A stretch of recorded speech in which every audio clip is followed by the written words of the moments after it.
أعوذ بالله من الشيطان الرجيم بسم الله الرحمن الرحيم الحمد لله رب العالمين الحمد لله الذي بنعمته تتم الصالحات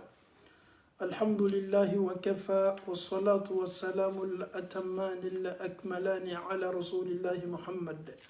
صلى الله عليه وسلم نشهد جميعا أنه أدى الأمانة ونصح الأمة وجاهد في الله حتى أتاه اليقين السلام عليكم ورحمة الله وبركاته أنفو أني أنبو لمن كلب كفني نيني ألو تعالى كسورة بلبلي أكا قرآن السورة وجمع سورة مي نابي فاما كسورة الرحمن ألو تعالى يركو فالسورة الرحمن يركو فالسورة الحمد لله أنتو يني سورة دمنا كنو أنغا والغدات مني ni ألو تعالى صنع عندنا يرمي أمنا دمنا ويرولا كا كونتيني أمي ألو تعالى دالي بنسما نمالا أفوجو نمالا لانيني من يربي ألو تعالى لكا أنن كولو كسل لانيني نفولا فوليكو نمانا كداكا أدما دين كا دوني نغسي نمي ألو تعالى كلني لوني مساي أي فتني من چوري أكا جوني نيونچه أو يربي برلو كو علي سيني أو ما صرفلو ka Allah ta'ala diyan kan neni au jidi lonina loni min nabe anna fa dunya loni min nabe anna fa lahara ko keneni au ya Allah ta'ala bulala mokela am fawu ani ambaw Allah ta'ala ko qur'an sinman bakono ko kullu man alayha fan ko danfen nabe dugolo ko kam danfen nabe nyana mayala ni dugolo ko kam ko abebe ba e ko meleka o tlo dolanina melekaw yenimme olu ye sangolo dani fewunde ko melekaw ya yara ka fo ay ko ni kuma kame bori adamado ndorone kan jinaw tumado ko Allah ta'ala ko fenfe na be dugukolo nin koka ko nin bela ka fo ni meba et est-ce que on melekaw ye dugukolo ka mawde wa adamado ni jinaw Allah ta'ala dugukolo fense olu le koro komi Allah ta'ala ko danfen na be dugukolo ko kan ka bebe ban olu manin jigi o yere Allah ta'ala be na qur'ana aya berlana Allah ta'ala ko kullu shay'in halikun illa wajha ko danfen na be dugukolo ko kan na be sankono ko nin bebe ban fo Allah ta'ala na ka masaya melekaw ya yor loni yoroni na ka fo jawlu yere melekaw tina tolay dan fem bebe ba min be sankono komi minu be du kolo ko ka minu yere be jikono minu yere be tukono nim bela ka fo ni me ba Allah ta'ala ko wa yabqa wajhu rabbika dhul jalali wal ikram ko Allah ta'ala de totoy ayeni misaliyata ayere nyadama ni yame ko adama de nyada ebe adama den do anyadama Allah ta'ala ko toli keto ale Allah ta'ala nyadalila akama yero kumbali ma ale Allah ta'ala kele de bena toy kaliman yakun madi ambela ka fon ma Allah ta'ala bulala mokala Allah ta'ala ko fabi ayyi ala rabbikuma tukadhiban adama do ni jinaw Allah ta'ala kan nema mamay ko Allah ta'ala ka kabakuko mamay ko ni kuma kan bela ka fonin la kala Allah ta'ala bulu awni jinaw yame ayaka masaya ko fo awye ayaka fo nasariya ko fo awye ka kla ka yara ka awla ka fo ko aw bebesa kuma kan mambe nin ko fe ko kaba ko mambe tuguni ni aw bese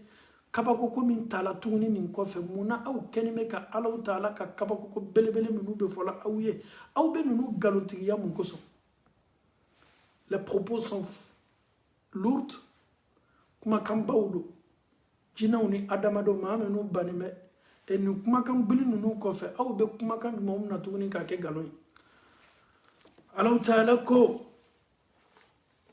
yas'aluhu man fi samawati wal ard kulla yawmin huwa fi sha'n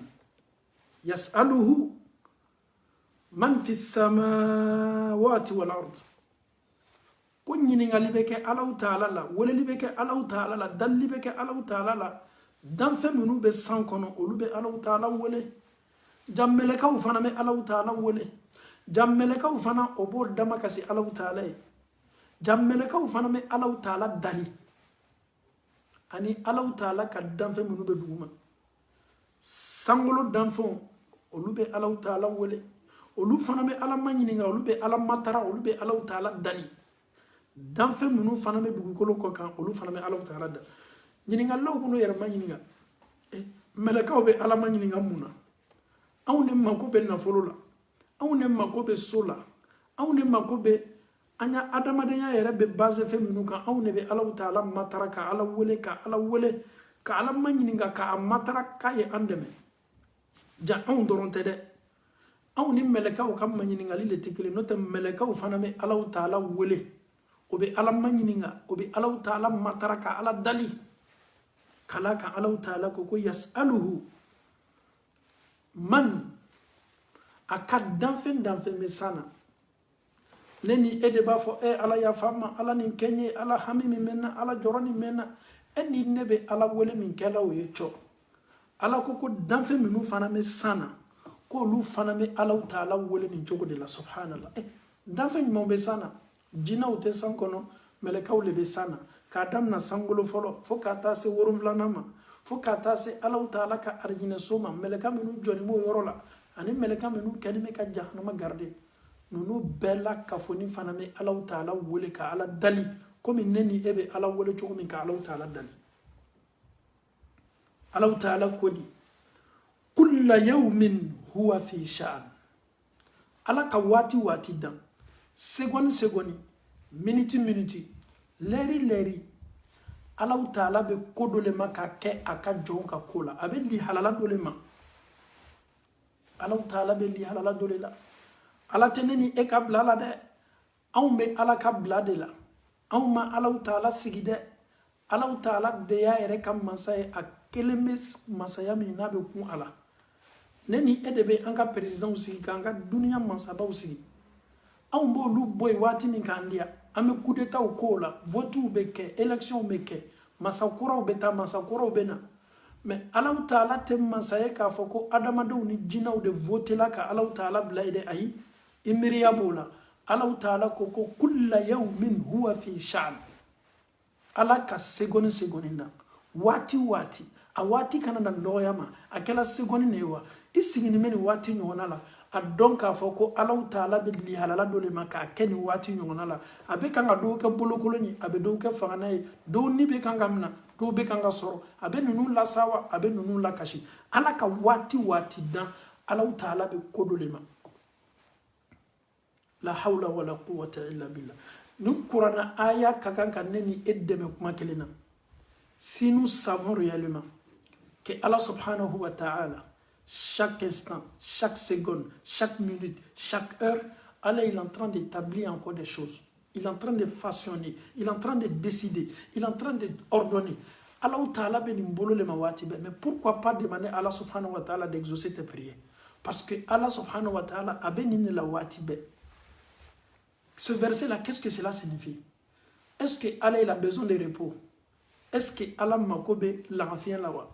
Moi, je suis Allah, je suis fatigué, je vais me reposer. Là. Kulla yawmin huwa fi sha'an. Allah ka lolonda, Allah be kodole makake. Je prends l'exemple sur une machine. Tu es au boulot, c'est une société ou bien fabrique. La machine qui tourne, en train de produire seulement, machine en train de produire seulement. La machine qui ne se repose pas. Ça dit chaque fois, chaque seconde, la machine en train de tourner. Tu vas à la maison, ceux qui travaillent la nuit, et ils viennent. Ceux qui travaillent le matin, l'autre change, les deux groupes se changent. Donc, dis-toi que Allah subhanahu wa ta'ala, Allah ka foni seriya na ka masaya ka bonini be, Allah ta'ala ko, kulla yawmin huwa fi sha'n. Abaka jonka konya wulela, décision kura ubeta, do julumu be yafa, abedo korota, do yerabe, ibo luye, Nine Allah Ta'ala ka ebe do yeni wati nyona la Canada il souffre ebe ta do sur Australie il est joyeux il est content ebe ta do sur Belgique wati nyona nina il est à l'hôpital il ebe ta do sur France ni wati nyona la ale bosan ko la l'hôpital la donc segonim beye yelemani de adamaden ka kola on va te donner une bonne nouvelle, l'autre a reçu une mauvaise nouvelle. Donc chaque seconde, furu dobe kanga dladne, chaque seconde, furu dobe kanga sa, chaque seconde, bana be kanga douta, chaque seconde, tobe kanga keneya kaboka jangarola. Donc Allah Ta'ala de kenime kanimbeke. Imaginons, ni Allah tunte, qui allait décider tout ça à la place de Dieu. Raison pour laquelle Allah Ta'ala koko kulla yawmin, Allah ka lolonda, lo yera toy, Allah ka wati dan. Akela seconde yewa, akela gleri yewa, akela minute yewa, Allah Ta'ala be kodole maka ke jonga kola. Masabani akafone seria kabo, awne tumado, awne be ina Allah Ta'ala ko. Abana ina kodi. Fabi ayi ala'i rabbikuma tukadhiban. Allah, adamado ni jinaw. Masa Allah Ta'ala ka kabakoko na ka nema jumaw de be ko tuguni na aw kenime ka na ka ke galoye aw be kan ga galontiya. Allah Ta'ala ko sanafrugu lakum ayyuha thaqalan. Adamado ni jinaw. Aw munu kenime ka biliya dugukolo koka. Adamade ni jina ka présence ye biliya bade. Allah Ta'ala ko sanafrugu lakum. Kone Allah Ta'ala cho mena konteli boli ke au kabaraw ka mena au konte boka au nomne au yeminu ke au ka akti kelingele nambe konte boli ke to Allah Ta'ala bol ala ko di sanafrugu lakum ayyuha thaqalan jinawni adamado ebena konte bo au bena konte bo au ka kewalula au thaqalani saqalani al ins wal jinn nunu ye danfɛnw ye minnu kɛnime ka biliya Allah Ta'ala ka dugukolo kɔ kan ala ko k'a bɛ n'an kɔntɛ bɔ an faw ni an baw layiru minnu ta la décision minnu ta la kɔntɛbɔli minnu bɛ yen jatebɔli minnu bɛ yen sara minnu ditɔ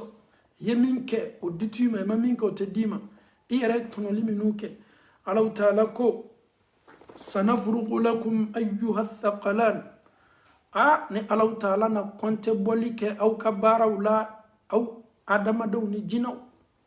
kan ka konte boli nɔgɔya Allah Ta'ala bolo Ala m'o kɛ la. Fabi ayyi ala'i rabbikuma tukadhiban. Ya ma'shara al-jinni wal-ins in istata'tum an tanfudhu min aqtari as-samawati wal-ard fanfudhu. Allah Ta'ala ko ya ma'ashara al-jinni wal-ins. Kiyamadon, adamadon, ani jinaw, jamakuru, gurupu. Allah ba fo adamaden jamakuru ma, adamaden gurupu ma. Ya ma'ashara al-jinn, aw jina gurupu, wal-insi ani aw adamaden gurupu. An bɛɛ ni meni lo. Kiti kene belebele ninka. Allah Ta'ala ba fo abi kanto. Inistata'tum ni aw sela na sebe awye ni aplame aw kono ni afere ni adabaru be aw kono ni aw sela inistata'tum. Si vous avez la possibilité, si vous pouvez et si tu peux, an tanfudhu kaburi kakla min aqtari samawati wal ard. Sangolo kerefelaw kerewla wala ma sangolo fanfelaw la ani dugukolo ni mi mese borila ni mi mesa yere nyinina ni mi mesa yere nyinina sangolo faw ni sangolo kerew ni sangolo kerefelaw la ni dugukolo ni maw bi ko ki faga wala ma polisu bi ko ki lajo jamana yere bi ko mandat d'arrêt mandat de dépôt recherche bi ko tu es le wanted ebe sodo bla kaburi kata sodo la ki yere nyini na kalaya ebe buri ka bo kata dunia yoro bere tumado ebe ta sigiye ki ka adama de nya ke menasi tikan fo itikan me kiyama kene yere fana kansa Allah Ta'ala bi ni kuma nyona nyasi jina grupu ni adama don grupu ma ya ma'shar al-jinn wal ins in istata'tum an tanfudhu min aqtari as-samawati wal ard fanfudhu ni min koni mese ni Allah Ta'ala ka kene de ete sangolo kene de ete dugukolo kene de ete ni min koni mese ka fan la ja yɛrɛ la kene nin kan ka koto de ɲini sangolo kotew a kɛrɛw a kɛrɛfɛlaw a fanfɛlaw a kuinw a n'a wow n'a ɲɔgɔnnaw ni min koni mese ka bori ye bori ni min mese ka yɛrɛ ɲini yi yɛrɛ ɲini Allah Ta'ala ko fanfudhu aw ye bori dɛ ka bɔ Allah Ta'ala ka kiti kɔrɔ n'o tɛ kiti ni bɛna tigɛ dɛ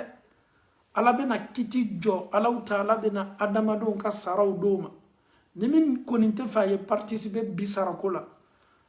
o ye bɔ ni Allah Ta'ala ka kiti kɛnɛ kan dɛ ni Allah Ta'ala ye nin fɔ Allah Ta'ala yɛrɛ bɛ tila k'a yɛrɛ kun jaabi Allah Ta'ala ko di la tanfudhuna illa bisultan ko aw tɛna se la ka bɔ Allah Ta'ala ka kiti kɛnɛ nin kan illa bisultan fo fanga de kɛ aw la walama fo a se ye kɛ aw bolo walama daluya jɔnjɔn min b'a to i bɛ se bori ni pouvoir b'i bolo walama ni se b'i ye walama ni fanga b'i la fanga yɛrɛ bɛ se kɛla e la cogo di ka i yɛrɛ bali Allah Ta'ala ka kiti participer li ma Allah yɛrɛ b'a f'i ma o la tanfudhuna aw tɛna se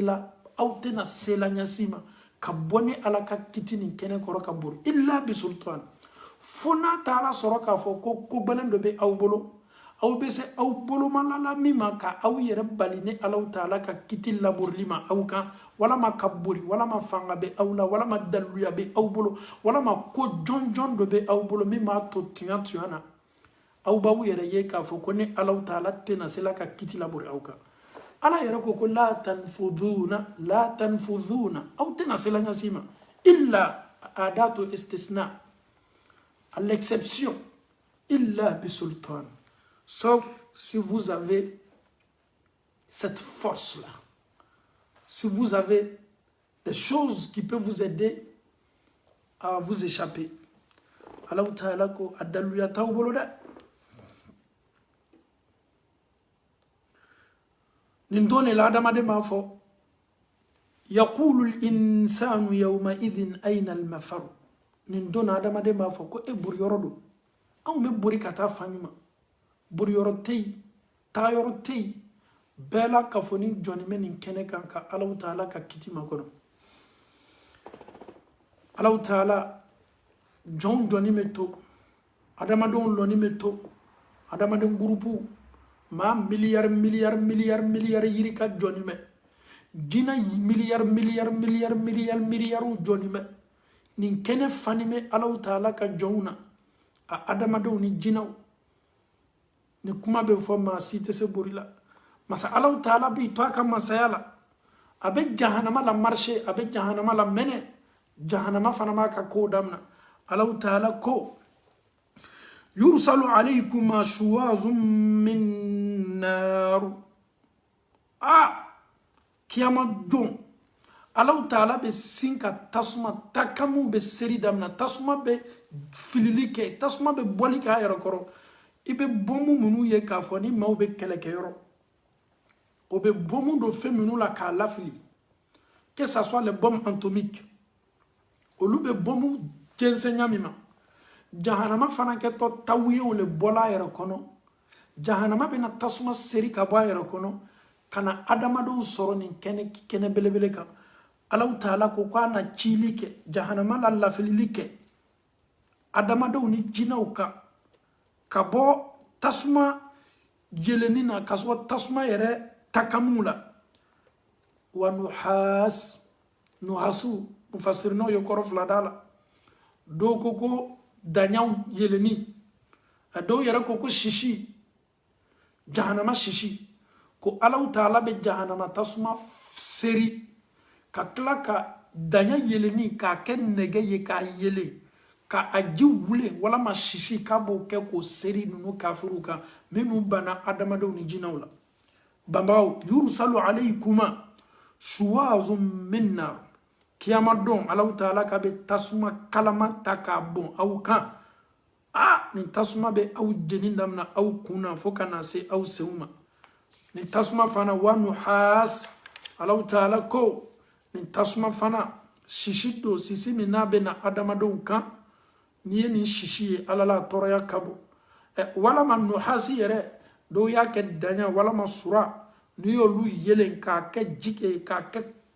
tasuma yɛrɛ k'a yelen fo k'a kalaya k'olu le natɔ ka bɔn adamadenw kunna ni jinɛw kunna ni kiti kɛnɛ kan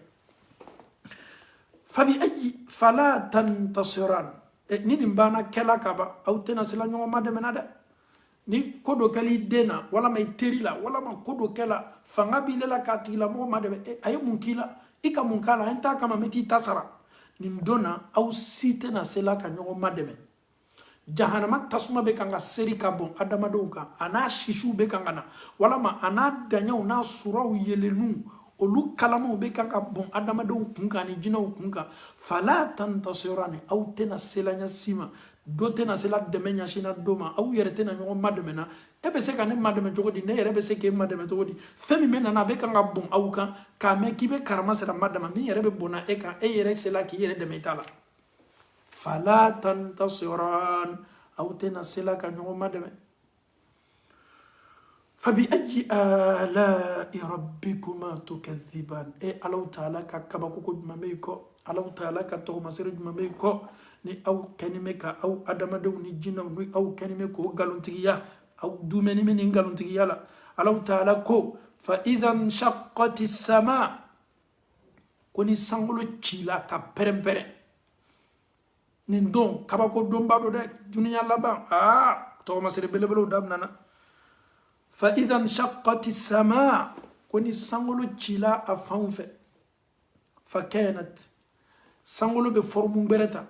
fa kanat sankolo bɛ lihalala gbɛrɛ ta fa kanat e bɛ sawura dɔ ye sankolo la don n'a ye cicili damina n'a ye pɛrɛnni damina sankolo n'a ka gbiliya sankolo n'a ka fanga Ala ta'ala ko kuranna kɔnɔ a antum ashaddu khalqan am as-sama'u banaha rafa'a samkaha fasawaha Ala ta'ala ko abe aw de kɔnɔ k'a fɔ ko aw dali le gbɛlɛyala ni Ala ta'ala bolo walama ni Ala ta'ala ma ka tɛmɛ sankolo kan wa sankolo dali ka gwili a n'a ka gbɛlɛ ka tɛmɛ adamadenw kan Ala ye sankolo ni fɛnsɛn an kɔrɔ k'a fɛnsɛn an sanfɛ sen t'a la a yɛrɛ tɛ bi sankolo ka gwili dɛ sankolo sabatini bɛ defo t'a la cino t'a la pɛrɛnno t'a la ingénieur tɛ dugukolo ko kan ni min delila k'a fɔ ko ayi ko Ala ta'ala ye sankolo min fɛnsɛn an kunna k'ale ye defo sɔrɔ a la sankolo n'a ka gbiliya sankolo n'a ka sabati sankolo n'a ka baraka Ala ta'ala ko don natɔ ni sankolo natɔ ci la force min bɛ sankolo la force nin bɛɛ bɛ tunu i bɛ sankolo ye a bɛ yɛlɛma a bɛ sawura dɔ ta Ala ta'ala bɛna sawuraw de kofɔ an ye ni sankolo ci la ka pɛrɛn-pɛrɛn a fan bɛɛ fɛ sankolo bɛ kɛ di fa kanat e bɛ sankolo ye sankolo bɛ sin ka kɛ warudatan kɛ dihan sankolo bɛ sin ka kɛ komi i b'a fɔ ko filɛri wulema ni tasuma ye filɛri wule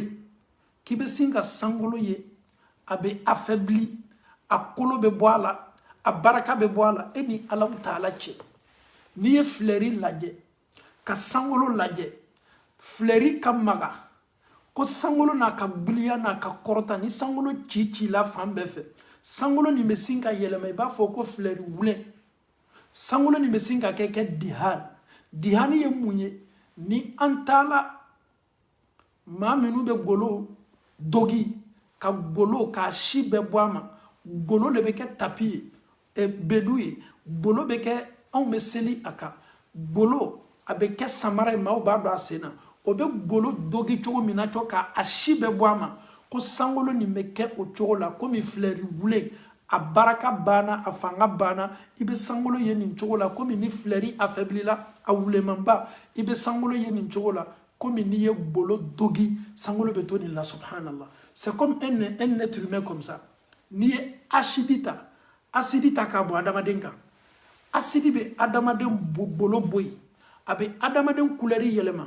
adamaden min farikolo tun ka ɲi a kan farikolo tun dafalen b'a kan mais acide bɛ sin ka adamaden farikolo yɛlɛma a kan i bɛ sin ka image bara ye adamaden farikolo kan a adamaden farikolo bara affaibli acide nana ka image folo min tume acide nana ko bawaka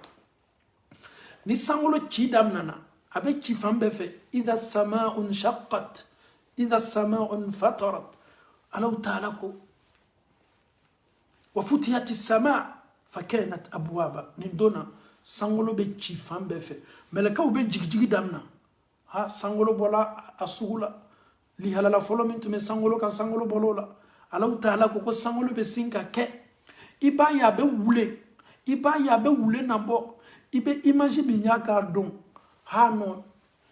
sangolo min tun korota ni me ankuna sangolo min tun sabati ni me sentala amaderi ka be folo kabini alaw ta'ala e dunya da kabini an fa adama e nyana ma adam na du ko ka ni sangolo kele ni sabati ni me ankuna ni sangolo fana fenze ni me nyokuna fo sangolo worovla ama ben pieta koro me ala ko koni ni lonsela ko sangolo na chichi ka kila fana ka yelema ka sugu bɛrɛ labɔ sangolo yɛrɛ n'i y'a misaliya y'a don i b'a fɔ komi n'i ye golo dogi ka golo dogi ka si bɛɛ bɔ a kan golo bɛ nugu cogo min sangolo bɛ kɛ nin cogo de la ça va devenir faible comme une fleur subhanallah Allahu Ta'ala ko muna fleuri wulema ni i tɛmɛna ni tasuma ye fleuri kɔrɔ jardin na tasuma funeni a bɛ sin ka fleuruw yɛlɛma ka fleuruw c'est-à-dire fleury bɛ sin ka forme wɛrɛ labɔ quand tu vois une fleur comme ça pousse bien, c'est beau à voir mais le fait que tu approches le feu à ces fleurs là fleury ninnu bɛ sin ka sa o kolow bɛ sa fleury ninnu couleur bɛ sin ka yɛlɛma fleury ninnu bɛ sin ka wule nabɔ ko sangolo fana bɛ na affaiblir nin cogo de la komi fleuru ni tasuma tɛmɛna kɛrɛfɛ walama ni tawuyen borila fleury kan fleury kolo bɛ faga cogo min ko sangolo bɛ laban komi fleury wule min kolo sala tasuma fundeni bolo muna ka da kan cici minnu laborila sangolo kan sangolo ye sawara gɛrɛ di a bɛ kɛ di komi n'i ye golo dogi k'a si bɛɛ bɔ a kan silamɛw nin ye don belebelew de ye kalima ɲɛko ɲuman di an bɛɛ la ka fɔ ni ma Alahu Ta'ala bolo ala m'o kɛ la Alahu Ta'ala ko فبأي آلاء ربكما تكذبان الله تعالى كبا كوكو موبي توني ni aw adamadenw ni jinɛw b'o nana k'o kɛ galo ye ni nin kuma tun bɛ fɔ jinɛw tun b'a fɔ ko anw sɔnna jinɛw tun b'a fɔ ko anw sɔnna jinɛw tun b'a fɔ ko anw sɔnna jinɛw tun b'a fɔ ko anw sɔnna parce que jinɛw b'a dɔn k'a fɔ ko kuma min bɛ fɔ la nin n'a banna fɔ la fabi ayi ala rabbikuma tukadhiban jinɛw b'a fɔ ko anw sɔnna jinɛw b'a fɔ ko anw sɔnna ka d'a kan kumakan minnu da fangaw ka bɔ aw ni min fɔli ka kan dɔrɔn ka Alahu Ta'ala ka masaya lasereya k'a fɔ min kan ka fɔ Alahu Ta'ala bolo tiɲɛ don Alahu Ta'ala ko فبأي آلاء ربكما تكذبان فيومئذ لا يسأل عن ذنبه إنس ولا جان الله تعالى كن دونا نلسلانيا بلبل دونا ما تماني نغا جلومنا adama den temmani nga julumuna jina temmani nga julumuna. Est-ce que Allah il a besoin de te dire que toi tu as commis ça, ou bien Allah il a besoin de te demander qu'est-ce que tu as fait quand tu étais dans ce bas monde là? Allah comment ça y a cassé nous? Quand tu te rends d'abord à la police t'a convoqué, ou bien une personne t'a convoqué à la police, tu viens, tu t'expliques si tu es coupable ou non, vous vous rendez à la justice. Parce que d'abord, la police, les policiers même ne savent pas qu'est-ce que tu as fait. Donc, il faut que tu t'expliques. Allah, ce jour-là, Allah, il n'a pas besoin de ça. Pour te demander qu'est-ce que tu as fait, subhanallah. Allah Ta'ala comme Mansaya. C'est comme Allah, il n'existait pas. Tout ce que tu as fait, Allah, il sait tout. Il ka koko ke Allah ba bedon. Allah fana ka beye. Donc, est-ce que Allah m'a kobe tuguni ka jina ni adamado mani nga ojulumu na wa? Ele ye munke. Ele ka munke. E kodo lele ni ncha ko kala di ayi. Allah Ta'ala ko ni lombelebele. Ko dan fen jina ni adamado fo nyingalite labori kay julumuna. Allah il connaît déjà. Il sait tout ce que tu as fait. Kabini ma sorofolo fo kata si sayama. ala yem dugure mansa de ko foye ma dugama o ko son Allah taala ko qur'ana sen mamba kono ko nin don belebele fa yawma idhin la yus'alu an dhanbihi insun wala jan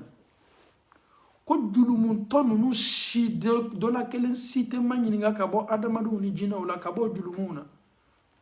kadaka Allah taala yere be togma sere do blay kan don ele yere ni ka togma sere sin do bi kan don ni yela doro abe don ka fo kiye mami ebe na doro abe don ni sawra ni ndi halala ni sinyi memena idonu al ni makuma a kalimanya ko madi ambela ka fo ma Allah taala bulala mo kala ala yere ko qur'ana sura kono ko yu'raful mujrimuna ko kiyamalon ko cienin kalaw ala sosolaw be don bisimahum no kato maserude ni yo nyadaw yedoro nyadaw finime ni yo yedoro o kunsuluni me o nyadaw dogoyani me ni yo yedoro ba don ka foko nuni ala kutalawde nuni ala sosolawde kaliman yakun mani ambela ka funma ala taala bulala mukala anfawu ani ambaw ala taala ko kuma nyiningali tena labur la julumun tonu kan ka bo adamado ni jinawla o ka julumuna o doni me to masere mi mo kan ibo don ala mase manyini ngali yerema kalimanya ko madi ambela ka fon ma Allah taala buru ala mo kala Allah taala ko nin don nin nunu abe fo yo julumun tawye ala sosolawi hadhihi jahannam akoni ne Allah taala ka jahannama ide التي جهنم الصمي يكذب بها المجرمون ko ala sosolaw tun kenime ka min kumamna ka ke galonye wala mo tun kenime ka min galontiya wala mo yere be min kumamna na ka ke wuye ala taala ba foyo aw ya nyalo jahannama la regardez l'enfer jahannama deti aw ya laje aw tun kenime ka jahannama min kumamna ka ke wuye bikoni aw nyani sereyato jahannama ma atadu ma foila ha Allah taala ko yatufuna bainaha wa baina hamimin an kununu be munumunu jahannama kono jahannama funeni kalaya ni jahannama tasuma ani jahannama jikalama pasipasi obe kanga munumunu jahannama ni nyonje jahannama tasuma kalama na funeni kalama na jikalama nunu be turu le la edron quand tu les recherches ils sont en train de faire va et vient seulement les tours obe jahannama kono no ta funeni fanfe obe jahannama kono a jikalama na ne kur kalama obe famina kon nunu kato munumunu na jahannama banu ni jahannama jikalama banu leche yatufuna bainaha wa baina hamimin an ha kaliman yakun madi ambela ka fudma Allah taala bulala mukala kon nunu be ibo ye fando fe jahannama tasuma belebele hamimu fanfe ebe klafana ko ye jahannama jikalama minabe na di jahannama kono do ma ko ya mi ebo ye jikalama ko do fana me jahannama jikalama ko la ala ma be kislama ni jahannama kono do kashila jimi kongola ko jimi logo bola jimi na to ka di jahannama kono do ma jimi dito jahannama kono do ma itolomalo ala kosebe a jite jiye jimi me adamaden na famini bunda kono mena nana yara kawla ni jini mbana gberla o nyadala jifuneni kala ya kodu koson abesika jahannama kono de nyada bondam na kabe jikalamana alno kala melekaw be jikalama ni taka asuru o kono na yere be kanga jigi kono ka adam na ikan inne ida kono la fo kata se ikono ma abesika bela ka foni burunka bebo o fana ta hakili sɔrɔ jimi lɔgɔ b'o la jimi kɔlɔlɔ n'a tɔɔrɔya ka bon o bɛɛ n'a ta o bɛ kan ka ji kelen ni réclamer kɔnɔnafili man bɔ a la yɔrɔ le ka ca fɛn min n'a bɛ kan ka d'i ma a bɛ kan ka lajaba la i kan k'i janga ta k'i tɔɔrɔ a kɛɲɛ gbɛrɛ t'i ɲɛnɛ a taɲa gbɛrɛ t'i ɲɛnɛ ji gbɛrɛ yɛrɛ tɛ min di t'u ma ji min yɛrɛ fana di t'u ma o yɛrɛ fana tɔɔrɔya ka bon ka tɛmɛ tɔɔrɔya fɔlɔ min tun b'i kan ninnu bɛ nin munumunu de la jahannama funenu kalaya yɔrɔ la ana jikalamaw ana nekuru kalamaw nunu be va et vient kala nunu nyonche ni mo ye hamimu kono a tasuma min funeni ka bon e bɛ t'o sɔrɔ jahanama jikalama min fan min fɛ ninnu bɛ va et vient ni munumunu kɛla nin yɔrɔ de la kalimaniya ko ɲuman di an bɛɛ ma ala m'o kɛla a ji min n'a kalama a kalaya fanga ka bon fabi ayi ala'i rabbikuma tukadhiban an faw ni an baw tuɲalo jahanama kofɔla alaw taala bolo an bɛ segin ka na kɔfɛ alaw taala ko yu'rafu almujrimuna bisimahum ko tiɲɛnikɛlaw bɛ dɔn n'u ka tɔgɔmasɛriw de ye fayu'khazu binnawasi wal aqdam ninnu bɛ sin ka ta mɛlɛkaw bolo o tensi yan mɛlɛkaw b'o sama yan ne o kunsigi sanfɛta nin sɔn o tensi a n'o sen mɛlɛkaw b'o ta o tensi le ma a n'o senw k'o lafili jahanama kɔnɔ dɔgɔyama le tɛ dɛ ni ka mɔgɔba bɛɛ tun bɛ mɔgɔ min kɛ mɔgɔba ye ni k'ale y'a dereke ye maaw bolo quartier la o bɛ kan ka sama a kɔli ma o ye dɔgɔyamaba ye mɛ jahanama fana ma dɔgɔyama ka bon n'o bɛɛ ye mɛlɛkaw bɛ na maaw minnu sama k'o lafili jahanama la o b'o mina o yɔrɔ jumɛn ma o tenda si o kunsigi min b'o tenda la cɔ o b'o sama o le ma a nawas a n'o senw nin dɔ ye dɔgɔyamaba ye maaba minnu tun bɛ duniya la maabaya la o ka denbaya n'o ka famuw n'o ka sigidaw la maa ninnu tun ye maabaw ye mɛ mɛlɛkaw bɛ ninnu sama damina o tenda siw ma a n'o senw k'o ta ka taa n'o ye ka t'o bila jahanama kɔnɔ fa yu'khazu binnawasi wal aqdam n'o nana n'o ye mɛlɛkaw b'a fɔ ye fa bi ayi ala'i rabbikuma tukazziban mɛlɛkaw b'a fɔ ye hadhihi jahannam ko nin ye jahanama so ye allati yukadhibu biha almujrimun min kofola aw ye k'aw to duniya n'aw y'a ko mina k'a kɛ wuya ye yatufuna baynaha wa bayna hamimin an an y'o tafsir fɔ sisan ninnu kɛtɔ munumununa jahanama kɔnɔ a funteni kalamanba a n'a tasuma wulenba a n'a ji min wurini mɛ n'a funteni ka bon ninnu bɛ nin taama nin va-et-vient na o de ni ɲɔgɔn cɛ fabi ayi ala'i rabbikuma tukadhiban alhamdulillah an bɛ an ni lajigi dɔɔni nin ye jahanama kibaruya ye a kibaruya lamɛnni man di maa foyi de ye parce que ni nin kuma sugu bɛ fɔ bɛɛ bɛ sigi k'i yɛrɛ kun lajɛ est ce que tɔɔrɔya min bɛ kan ka fɔ jahanama kɔnɔ nin ko a funeni kalaya fanga ka bon ko jahanama kɔnɔdenw bɛ va-et-vient kɛ la nin yɔrɔ nin na o bɛ bɔ yan o b'o yɛrɛ ye nin yɔrɔ nin na ele yɛrɛ t'a nata hali juguya yɛrɛ ye nin so la mais an faw ni an baw masa alaw taala a ye tiɲɛnikɛlaw averti ka kangari d'aw ye maa minnu fana bɛ ɲumanya sila kan baara ɲuman sila kan ala bɛna olu ko fɔ i b'i toloma dɔn alaw taala kumakan na ko di waliman khafa maqama rabbihi jannatan ko jɔn minnu alaw taala ka jɔn minnu silana doɲɛ o bɛna jɔ alaw taala ɲɛkɔrɔ don min minnu silana olu bɛna lakolonya derikitɔw kana fanintɔw kana o bɛ jɔ jɔli min n'a bɛ bɛn san 50,000 ma o silana nin don ɲɛ don min lɔli do sigili tɛ yen bɛɛ bɛ lɔ ala ɲɛkɔrɔ don min ko waliman khafa jɔnw de ka kuma bɛ kan ka fɔ nin jɔn minnu silana maqama rabbi jɔyɔrɔla o bɛ jɔ alaw taala ɲɛkɔrɔ don min alaw taala ka kiti kɛnɛ kan jannatan alaw taala ko a ye arijinɛ so 2 kɛ ɲɛsigi ye k'olu makɔnɔ subhanallah arijinɛ so 2 i b'i toloma dɔ nin so 2 la arijinɛ so 2 ala y'o kɛ ɲɛsigi ye k'a d'o ma mufasirina dɔw ko jannatun li saknihi ale yɛrɛ ka arijinɛ so a yɛrɛ bɛ si yɔrɔ min a ka résidence wa jannatun li azwajihi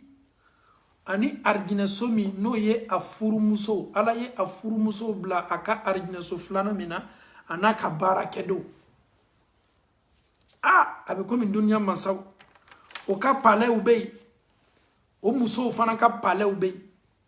duniya mansabaw olu bɛ si so minnu la olu ka palɛbaw palɛ dɔw fana b'o musow bolo ala an yɛrɛ ka masa minnu an ka président Le président que nous avons là, oui, il a parlé au pays. Mousso fanamo tala yorobere. Allah Ta'ala koko maminu slana Allah Ta'ala benyoya anu joto ala nyakoro domi. Nunu jong Allah Ta'ala ye nyesigi belebele ke ko nyesigi aye arjina sonyuma flake ka o makono. Ha alama arjina soni njila ambela ka fonima. Fabi ayyi ala rabbikuma tukadhiban. Allah Ta'ala ka kabako ko mameiko. Toma sere mameiko la dilikan mameiko ni au kanime kanimna ka ke galo adamadu ni jino. Allah Ta'ala arjina sofla min di au macho. Aye min di am macho anyo kuma kanima foka anya san yerema. Alama andola arjina kono amina alama jilambema alama amfanan kela baranyma kelilay kanyere kella sigillaw ye ka julumu ya fanyini Allah Ta'ala fe Allah Ta'ala kanime ka arjina sofla min kenya sigiye ka ke jomme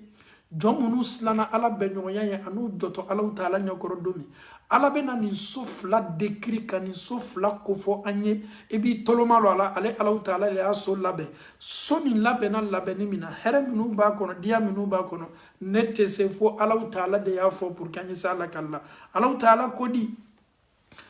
zawata afnan ala ni sofla ni Allah Ta'ala ko façon à tous les nos yirides on a faut qu'à fin la hawla wa la quwwata illa billah zawata afnan a yiridon a yiribolo a yiridon na yirizomunu ba kono olu kacha ana dia o yiriden duma munu ba kono ani yirizun chama ba kono a chaya kojugu koso ni tola yoro jankaye abe kinyene ka fo fa be la dibi fa be la fin. Quand un jardin est bien rempli, il y a toutes sortes de fruits. Ni jardin nyuma bibolo, yirido be falena kankanya, ka falenya bema. Ni yere dolila jardin na ki ka jardin laje. Fi ka jardin me fi inyene kadaka, a yirido chaya kodu ko so fa be la dibi nyakoro subhanallah. Ça pousse partout. Tamaro foro be falena, barana foro faleni me, ni faleni me. Toi-même tu es là quand tu rentres. A flaburu fana olu bena meleke nyongona ka nyonda tu flaburu bena fara nyonka I yere be muye ka jardin na I ba yete ka jardin chenya ko dugu ko son abe sinka la dibi abe lafi muna heraw chaya la kono heraw ye nyombe heraw flaburu do la nyongona a rempli la kanya Allah Ta'ala ko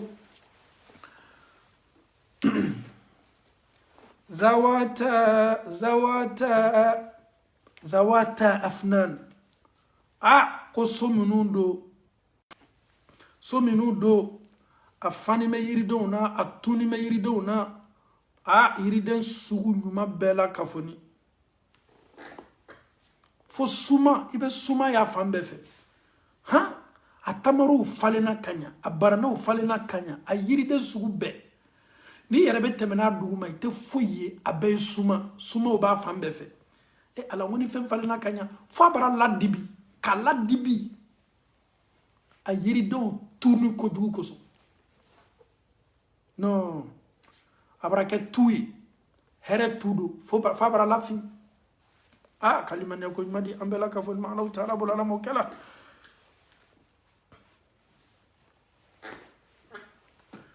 Allah Ta'ala ko fa bi ayyi ala rabbikuma tukadhiban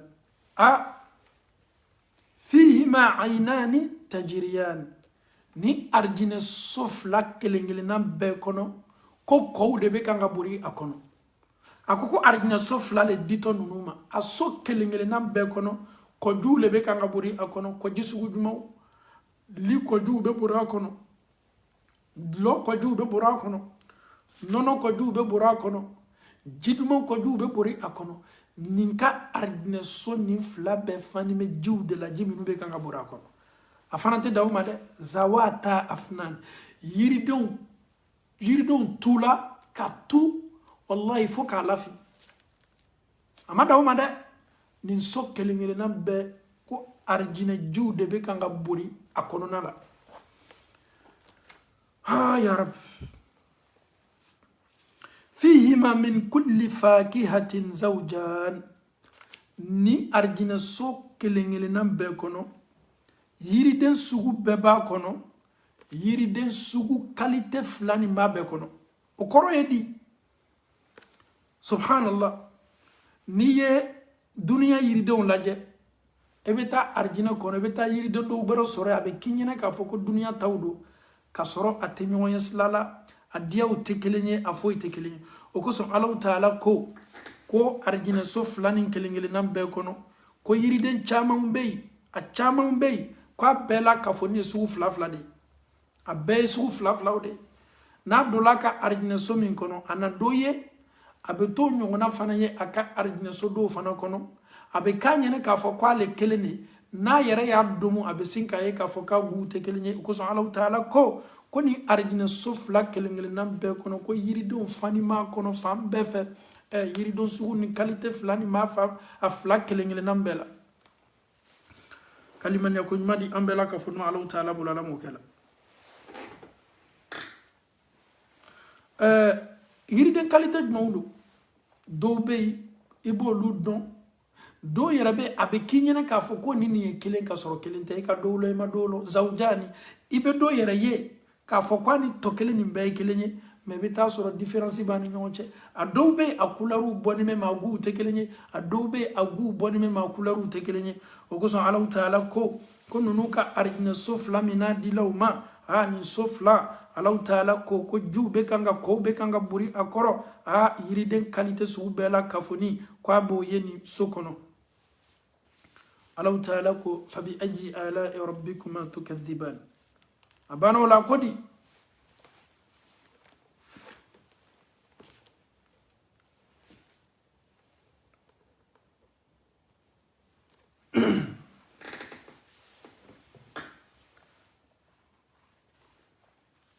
فيهما عينان تجريان فيهما من كل فاكهة زوجان متكئين على فرش بطائنها من استبرق ko arjina kono dem nu be kanga mankutu Allahu Taala bolo no ka arjina sofla nunu ye ni yo ye o kenime ka o yere janko o yere seme o ka arjina tapu kan o ka arjina sigoro nyumawla o ka arjina debe nyumawka o semenime o kenime ka o de o kerenka o siginime o ka tapi minuka o siginime o ka sigoro minula ni ya kono yoro laje batainuha min istabraq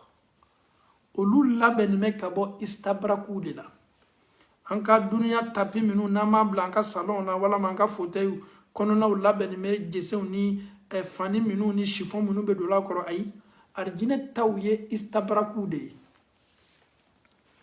arijinɛ taw ye istabraku de ye olu ye hariru de ye fani sugu dɔw lo walama a dɛnna ka bɔ jese minu la a ka fɛgɛn kosɛbɛ o kɔrɔ ye n'i yɛrɛ sɛmɛ ka arijinɛ sɛmɛyɔrɔ la a bɛ k'i ka tapi de ye wa a bɛ k'i ka dɛbɛ de ye wa a bɛ k'i ka sigiyɔrɔ de ye wa ninnu ka arijinɛ sigiyɔrɔ n'u ka sɛmɛyɔrɔ labɛnnen bɛ ka bɔ a kɔnɔlaw n'i y'a kɔnɔla n'a kɔkanla ye Alahu Taala y'a bɛɛ masiri ni spécial ye hariru anw ka duniya tapiw tɛ dɛ arijinɛ tapi de ko don n'i y'a lajɛ k'a kɔnɔla lajɛ Ala ye masiri ɲuman min ta k'a labɛn n'a ye o ye istabraku ye istabraku fana alhamdulillah hariru do hariru min fani do fani min ni Alahu Taala arijinɛ kɔnɔdenw bɛna fani min ɲɔgɔnna do n'a ka fɛgɛn ni arijinɛ kɔnɔdenw ka sɛmɛyɔrɔ ninnu n'u ka tapi ninnu labɛnnen bɛ ka bɔ a matière sugu ɲɔgɔnna de la a bɛ fɔ matière min ma ko istabraku fana o bɔnnen bɛ hariru de la Alahu Taala ko ninnu kɛtɔ i b'o ye yalala jumɛnw la muttaki'ina ala furushin ninnu sɛmɛni mɛ muttaki'ina o dani mɛ k'o yɛrɛ sɛmɛ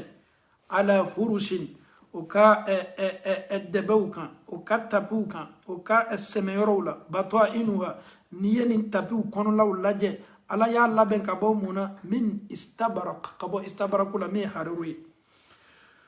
Alahu Taala bana ko di wajanna aljannatayni dan ko arijinɛ yiridenw mɔni mɛ a mɔni mɛ mɔni ko ɲuman na a ko a yɛrɛ fana ka surun a domubaga la arijinɛ yiridenw a dafanin bɛ a mɔlen bɛ a duma ni arijinɛ kɔnɔden natala tumana o tumana arijinɛ yiriden kɔ arijinɛ yiriden yirisun bɛ sin ka a yɛrɛ incliner k'a yɛrɛ suzurin k'a yɛrɛ biri ele tɛ pan ka arijinɛ yiri tigɛ dɛ ayi i tɛ yiri ta k'a bɔ n'a ye dɛ ayi i yɛrɛ tɛ kabakurun ta k'a bɔ n'a ye dɛ ayi n'i ye arijinɛ yirisun ye ka yiriden ɲumanw y'a la i natala kɔ a diyali ye Allahu Taala ko dan ko a tigɛli ka surun yiriden nata bɛ maa min na arijinɛ kɔnɔ tu ne fournis même pas d'effort soulever ta main pour non i b'a ye yirisun bɛ sin k'a yɛrɛ majigi dɔw yɛrɛ ko mufassirina dɔw ko k'i siginin bɛ to arijinɛ pɔmu arijinɛ boyavu walama arijinɛ fruit qualité ni i hakili jigila la arijinɛ kɔnɔ k'i bɛ sin k'a ye ten dɔrɔn fruit bɛ sin ka na jɔ i yɛrɛ da niveau kɔrɔ i da niveau kɔrɔ ele yɛrɛ c'est à dire i bɛ sin ka fruit dɔn daminɛ dɔɔni i m'i bolola ta k'a sama k'a lajigi i ma kabakurun ta k'a bɔ i yɛrɛ ma yiri ta bâton ta k'a bugɔ n'a ye k'a lajigi le fruit même va venir s'incliner pour que tu te sers de lui arijinɛ so ye masaya min na fanga ka bon ko arijinɛ nin so fila kelen-kelenna bɛɛ wa jannal jannatayni dan ala ye so fila min di i ma nin cɔ arijinɛ kɔnɔ maa min n'o silanna ala ɲɛ ko nin so fila yiridenw mɔlen bɛ a ka ɲi a pɛrɛnnen bɛ a yɛrɛ fana suruma arijinɛ kɔnɔdenw na k'o to arijinɛ kɔnɔ a tigɛli ka surun qutufuha daniya ni mako b'a tigɛ la a bɛ sin ka sonsori ye dɔrɔn i b'a tigɛ ala kana an bali doli la arijinɛ kɔnɔ fabi ayi ala'i rabbikuma tukadiban Allahu Taala ko adamadenw ni jinɛw yalaw Allahu Taala ka nɛɛma jumɛn bɛ kɔ kuma jumɛn bɛ tuguni ka bɔ Allahu Taala yɔrɔ ni aw kɛni bɛ k'a minɛ k'a kɛ nkalon ye فيهن قاصرات الطرف لم يطمثهن إنس قبلهم ولا جان فيهن أرجنا الصفلة من كفلا ننشو الله ما أرجنا دي لما فيهن قاصرات الطرف مسو ينما ليدا وكسر الله تعالى كوكاني مسو فرو مسو ينما بدي ko الدنيا متاع ko الدنيا دغمسودي وخير متاعها المرأة الصالحة دنيا ني ريجيسان كديا دنيا ني ديا سولي mais دنيا يري ديا بلبل دو يموي ولا ني على يمسو يما ديما الله تعالى ko فيهن قاصرات الطرف ko arjina kono الله تعالى ينسي كك arjina kono do makono aye muso do kere no ye hurul aynu ye Allah Taala ko nunu muso qasirat at-tarf qasirat ko surunyali kanime o kafleli la elle ne regarde pas loin au carregarou manja regardez non ces femmes là qasirat at-tarf elles regardent peu leurs regards sont courts pourquoi? Parce que l'homme que Allah subhanahu wa ta'ala les a donné, au ma côté, tchakberela ka fleli janya. Ah, je veux telle personne encore. Non. Olu tatoy. Kuso Allah ta'ala qasirat at-tarf. O kanya ka lajeli ni nya ka fleli ni nya ka mununi akasuru abedan jona o furuche doro o ma côté fleli jana. Wallahi, Allah il s'est tellement qualifié. Regarde un peu. Allah ka qualificatif me dit arijinɛ muso ma ko qasiratu tarf. Tu es là avec ton mari, mais tu aimes quelqu'un d'autre. Non, au paradis, les femmes du paradis, non. Olu ka fleli manja. Ko fleli jana be mɔgɔ bila ko ba la. Mais nin fana ka di n ye. Ay min di la man t'o fɛ. Non. Cɛ choix juma ne be ka choix i ka choix ka gbɛlɛn trop. Tu regardes loin, tu vises loin. Allah dit au paradis, arijina muso qasiratu tarf o ka ɲa ka lajɛli ni ɲa ka filɛli suruma ka suru ayi o to dansa o filɛli la olu ka filɛli bɛ dan o b'o wasa don furucɛ dɔrɔn de la o kosɔn ni muso b'a cɛ fɛ i k'i cɛ fɛ dɛ i jija fana i ka filɛli ye dan i cɛ la Allahu Taala ko muso ninnu tɛ cɛ gbɛrɛw ye la o cɛw kɔ o ka filɛli bɛ dan o cɛw de la lam yatmithunna selimakɛ ninnu musow ma insun adamaden na qablahum ka kɔn o ka arijinɛ cɛw ɲɛ cɛ masow ma fɔlɔ wala jan jina yɛrɛ masow ma Ala ye muso ninnu dan k'o bila arijinɛ kɔnɔ ko o kɛrɛkɛrɛ o furucɛw de ye o furucɛ ninnu ni muso ninnu ka ɲa ka yeli bɛ dan o cɛw la o tɛ filɛli gbɛrɛ kɛ en dehors de leur mari et ninnu musow fana Allahu Taala ko lam yatmithuhunna selimakɛw ma maaɲɔgɔnya masow ma bolomasow ma o ma bizu kɛ cɛw la cɛw mo i bolo mago fari la ka kɔn o furucɛw ɲɛ adamadenw na walama jinɛw la Allahu akbar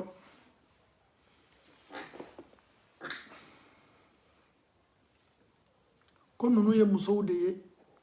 o ka bogotigiyaw ma ta o ka bogotigiyaw bɔ n'o ye fosi ma b'o la ko ninnu musow yɛrɛ fana senima karo labɔ yeli ma o tɛ karo labɔ ye chaque mois elle a vu ses menstrues non ça n'existe pas au paradis elle n'a même pas besoin de ça فبأي آلاء ربكما تكذبان الله تعالى كبابو كجما ميتوني أو كلمة أو جنوني أدمدو أو كلمة كنمنا نينغانوي على بنا ننو مسو كوفا مسو سوكو جماوندو كأنهن الياقوت والمرجان نيكا مسو ننوي مسو كدي أو تشامنوي أو تشامنوني مسو كدي أني muso ye diya ye muso ɲumanw mafilɛ ala kɛnime k'o tanu ko ni ka ni musow ye o misaliya bɛ komi yakutu ani marijana Allahu Taala ye muso ninnu bɔ ɲɔgɔnya a ye ninnu musow la juma ne ma o ka cɛɲa n'o ka nɔrɔ an'o ka seniya o bɛ komi yakutu min ka seni ani marijana min n'a wuleni mɛ ka ɲa a seniya bolo ces femmes là sont pures propres comme yakutu avec comme yakutu bien marjana yakutu ni marjana an koni karamɔgɔ y'a don an da tafsir la mais ninnu ye fɛnw ye a bɛɛ y'i jɔ mais a caman na anw fɛ ye farafinna ninnu fɛn sugu ninnu ye ka bɔ an bolo fɛn dɔw bɛ tafsir la i bɛ s'a fɔ la tafsirikɛla yɛrɛ b'a fɔ mais est ce qu'il yɛrɛ ye yakutu ni marjana ye wa yakutu ni marjana ka cɛɲa ano ka seniya marjana yakutu ka seniya ni marjana ka wule ɲuma ko ninnu b'o cogo de la hadisa dɔ yɛrɛ ko arijinɛ musow a sen ka gbɛ façon elle a un joli pied façon son pied brille là façon son pied est clair même si n'a ka doriki do a yɛrɛ kana fani do a yɛrɛ kana n'a y'a yɛrɛ masiri 70 k'a bɛɛ don ɲɔgɔn kan a y'a yɛrɛ couvrir ka tila k'a yɛrɛ couvrir fo ka taa se masiri 70 la o bɛɛ n'a ta a sen nɔrɔ i b'o ye masiri ni kelen-kelenna bɛɛ fɛ subhanallah a sen nɔrɔ a sen gbɛya a sen seniya i bɛ malgré protection protège u b'a ma fɔ 70 ayi o tɛ nin sen nɔrɔ bali an faw ni an baw ala ma arijinɛ dila an ma ala kana an si ɲa arijinɛ kɔnɔ Allahu Taala ko fabi ayyi ala'i rabbikuma tukaththiban hal jazaa'ul ihsani illa al ihsan ko yalaw ko sara juma bɛ ɲumanya la ni ɲumanya tɛ sara juma bɛ yen ni maa ye ko ɲuman kɛ sara min ka kan ka di ko ɲumankɛla ma o de ye ko ɲuman ye sara juma me ɲumaya la ni ɲumaya tɛ maa min silanna ala ɲɛ ka ala bato o tigi fana tɛ sara ala bolo foyi la fo récompense ɲuman dɛ yala ko sara juma be ɲumaya la ni ɲumaya yɛrɛ fana tɛ quelqu'un qui a fait du bien est-ce qu'on peut le récompenser avec du mal? Non. A ye ɲumaya min kɛ nin jɔ sara gbɛrɛ tɛna dila ma fo ɲumaya le d'a ma o de ye a ka arijinɛ ye ala ma arijinɛ dila an bɛɛ ma ala ma arijinɛ kɛla an bɛɛ sara ye o kosɔn ko ni maa ye baara ɲuman k'i ye ni se t'i ye k'a tigilamɔgɔ sara a fɔ ko ala m'i sara la ni maa ye baara ɲuman kɛ i n'a tigi récompenseli le ka kan dɛ ni se t'i ye k'a tigi récompenser duwawu k'a ye a fɔ ko ala m'i sara la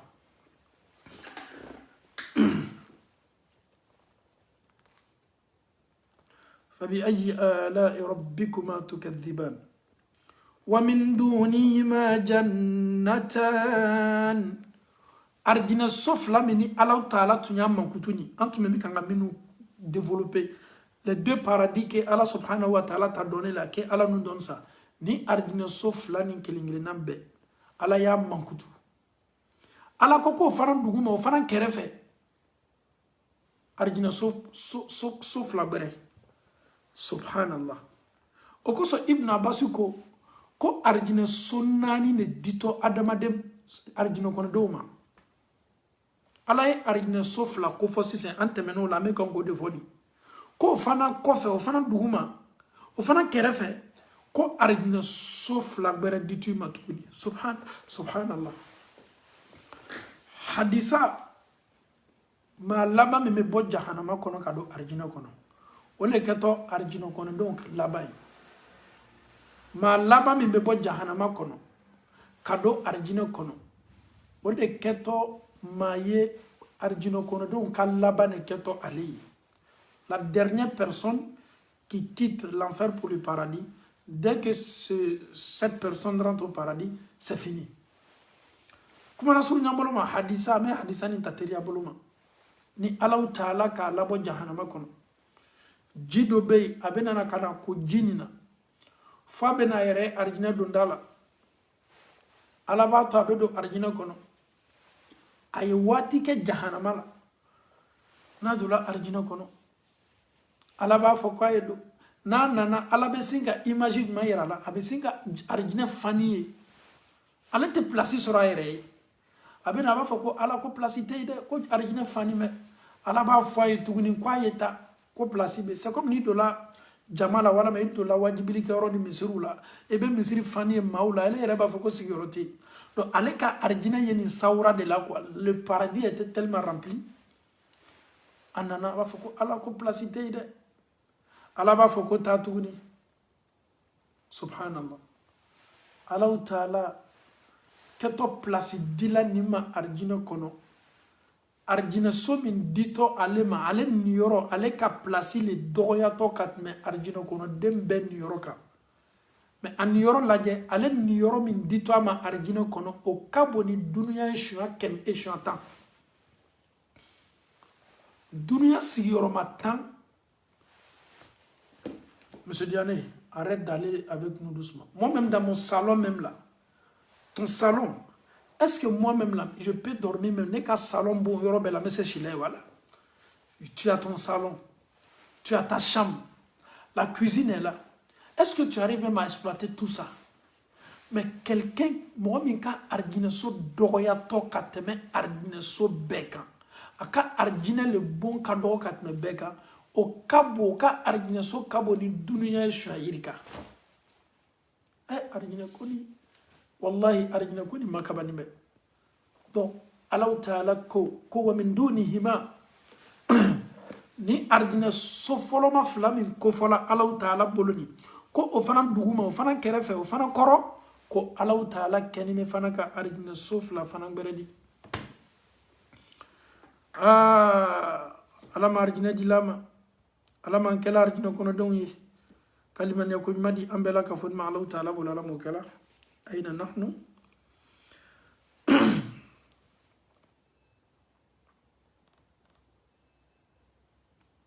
Wa min dunihima jannatan. Ko ardine so fla berebe. Mini ardine sauf la n'intekele. Est-ce qu'on comprend bien le tafsir? Allah subhanahu wa ta'ala, il te dit waliman khafa maqama rabbih jannatan. Comme mami slana ala nya ka be ala be nyoya doma ko ala arigna sofla doma. Ala mo dilambema ko fana kofe en dehors de ça ko ala kenime ka arigna sofla bere préparer tuguni ka du oma. Ah ya salam. Akoni ala ma dilama. ومن دونهما جنتان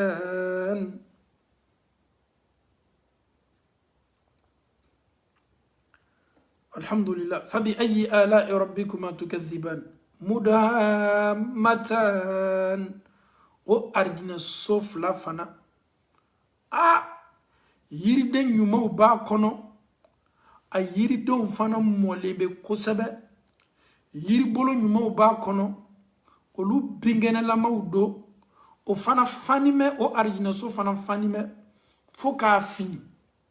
afako du ko so yiride nyumola ni yayi o so fana falembe yiride nyumola amoni me bingene ma nyumaudo fo ka asofi mudaha matani o ye so fako du ko so yirizu nyumau ni yiride nyumola foka soni flafi mudhamatan ode fini munyata fina c'est tellement rempli afanime tellement iridena ite fosiye wallahi afako du ko so foka fi ala ni sofla bo chola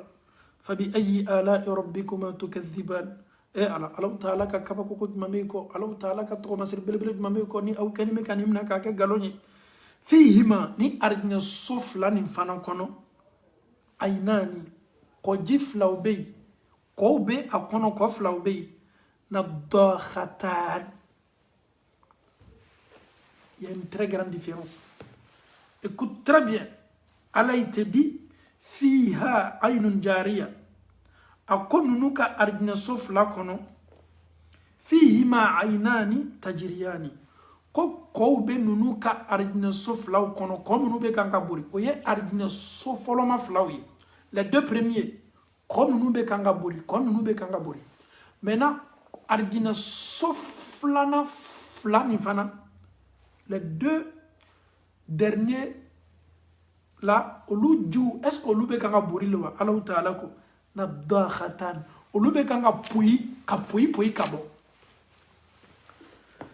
La ilaha illallah. Allah il t'a préparé, il t'a tellement préparé le paradis. Arjina sofoloma flaw ko jube kanga buri olukoro. Arjina sofoloma flaw ko juko na dakhatani jube kanga pui kabo arjina jukolo koro.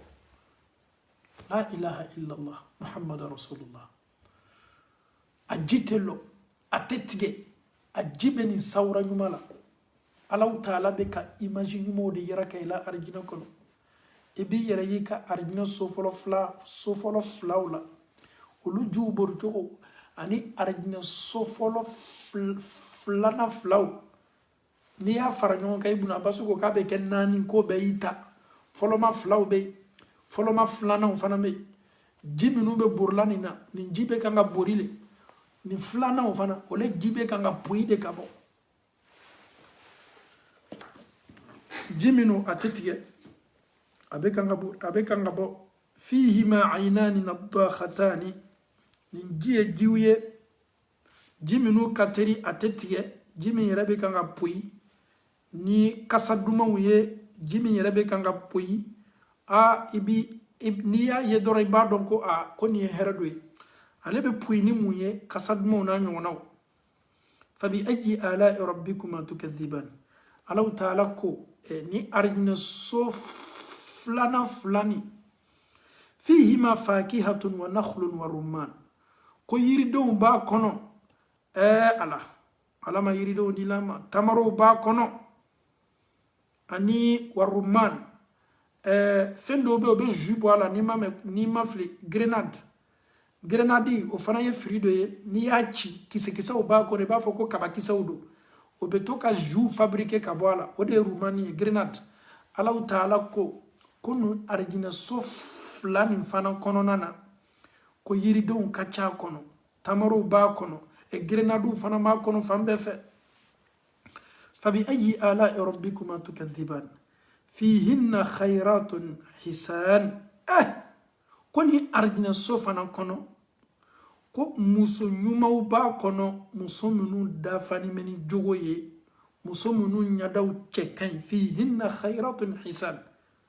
koni arjina so fila nin kono ko muso ɲumaw ba kono o jogo ɲuma dafaniw b'o la muso ninnu fana o cɛ kaɲi o ɲadaw cɛ kaɲi muso fɔlɔ minnu fɔla so fɔlɔma filaw kɔnɔ i kana ɲinɛ olu kɔ dɛ Allahu Taala ko olu ma ko cɛ ma s'o ma fɔlɔ jina ma s'o ma fɔlɔ ka kɔn o furucɛw ɲɛ minnu kɛtɔ ta la arijinɛ kɔnɔ ninnu musow olu ɲadaw ka filɛli bɛ dan o furucɛw de la o ye muso fɔlɔw de ye arijinɛ so fɔlɔ prenez pas qu'on mélange ce qu'on est en train de dire là tous les deux paradis là muso qualitéw de bɛ Ala kɛnɛ bɛ ka min fɔ arijinɛ so fɔlɔma fila fɔlɔmaw muso minnu bɛ yen ko qasiratu tarf olu ka ɲala filɛliw ka surun a bɛ dan o furucɛw de la cɛ ma s'o ma fɔlɔ jina ma s'o ma fɔlɔ ka kɔn furucɛ ɲɛ o ka filɛli fana bɛ dan furucɛw de la Ala y'olu musow mankutu ko n'i y'o ye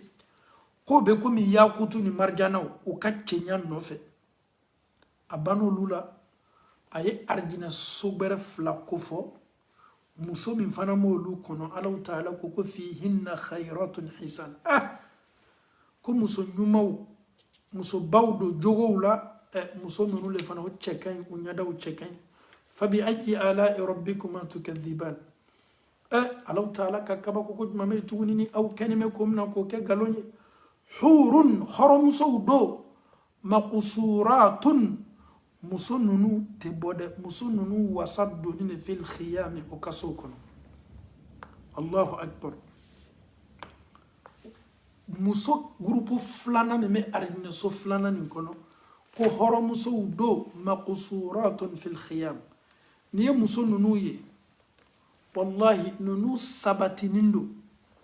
ninnu tɛ bɔ ka taa kɛnɛma o yɛrɛ ma ayi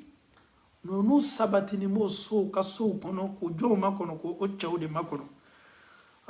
Allahu Taala ko hurun muso ɲumanw do hɔrɔmusow do maqsuratun ninnu tɛ ye yɔrɔ si ninnu sabatinin do bɔli tɛ ninnu ma ninnu wasa donnen bɛ o ka sokɔnɔlaw le da ninnu sabatinin bɛ o ka yɔrɔw de la karama b'o kan karama min b'o kan a t'o permettre ka bɔ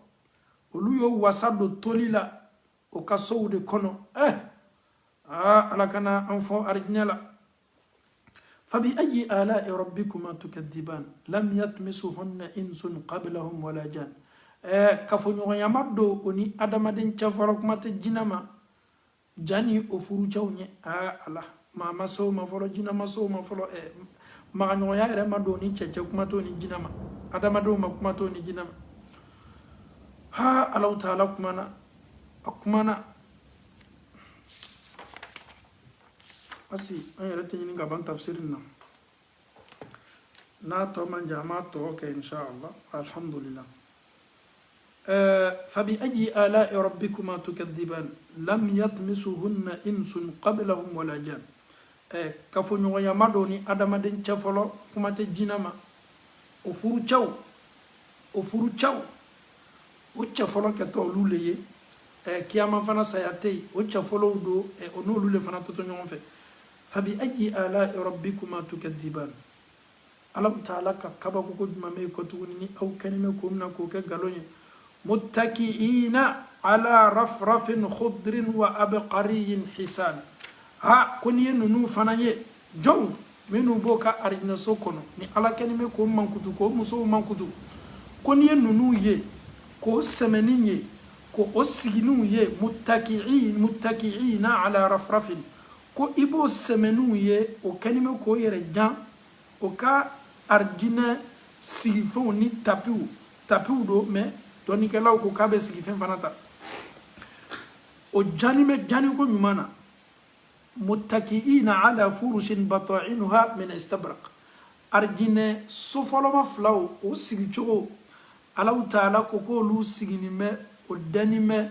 o sɛmɛnimɛ o ka tapiw kan tapi minnu kɔnɔlaw labɛnnimɛ ka bɔ istabaraku la o ye gurupu fɔlɔ ta ye gurupu filanan walama arijinɛso filanan fana sigiyɔrɔ Allahu taala ko mutakiina ala rafrafin khudrin ko ninnu sɛmɛnimɛ o ka arijinɛ tapi ɲumanw kan rafrafin khudrin o ka arijinɛ tapi ɲumanw kan tapi ɲuman minnu labɛnnimɛ labɛnni ko ɲumanw na Allahu taala ko khudrin